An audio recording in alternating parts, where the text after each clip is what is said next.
আমি সিট বেল্টের জন্য ওনাকে প্রসিকিউশন আওতায় নিয়ে আসি। যাওয়ার সময় বলতেছিল যে পুলিশের পিছে ফেলা উচিত, পুলিশের পা ভেঙে ফেলবো। এখানে তো মানুষ আছে না।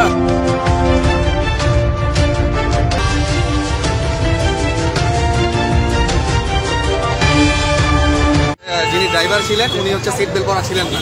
যার কারণে আমি সিট বেল্টের জন্য ওনাকে প্রসিকিউশন আওতায় নিয়ে আসি। যাওয়ার সময় বলতেছিল যে পুলিশের পিছে ফেলা উচিত, পুলিশের পা ভেঙে ফেলবো। এখানে তো মানুষ আছে না, আমার এখানে তো হাজার হাজার মানুষ আছে, এখানে সবাই আছে না, এখানে সবাই এখানে ঠিক আছে।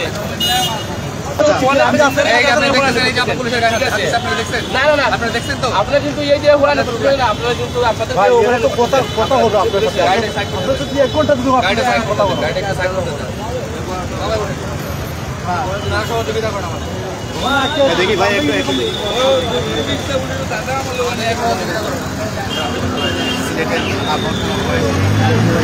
ভাই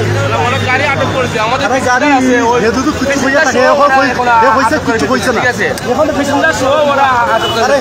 আমরা যাবো ঠিক সবুজ মহিলা আছে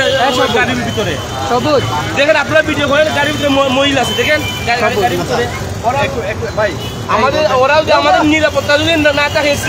তাহলে পুলিশ কেন এখানে বিষয়টা কি হয়েছিল আপনাদেরকে কেন আটক করা হয়েছে একটু বলবেন কি কেন আপনাদের আমাদের ড্রাইভার এখানে আসতেছে ড্রাইভার গাড়ি ওটার পর তারা হয়তো তারা বকা দিছে তারা কোনো বকা দেওয়া হয়েছে না এখানে এই কারণে তারা গাড়ি আটক করছে কি কারণে গাড়ি তো সিগন্যাল দিয়েছিল আপনাদের সিগন্যাল দিয়েছে সিগন্যালে মারছে তারপরে হয়েছে সরি ভাই আমি মাইছি না তারপরে তারা গাড়ি আটক করে দিয়েছে কেন সিট বেল্ট বাঁধা ছিল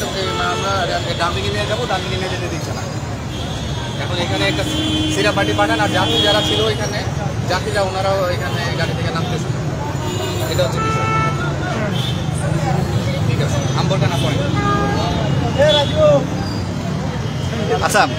কি হয়েছিল আপনি কিসের ভিত্তিতে মামলা করেছেন এবং আপনাকে যে হুমকি দিয়েছিল এটি আসলে কেন দিয়েছে আপনারা আসলে আমার এখানে ফোর্স ওই পাশে রাস্তার ওই পাশে গাড়িটাকে সিগন্যাল দেয় কিন্তু গাড়িটা সিগন্যাল ভায়োলেশন করে এখানে চলে আসে এবং ওনার যিনি ড্রাইভার ছিলেন উনি সিট বেল্ট পরা ছিলেন না,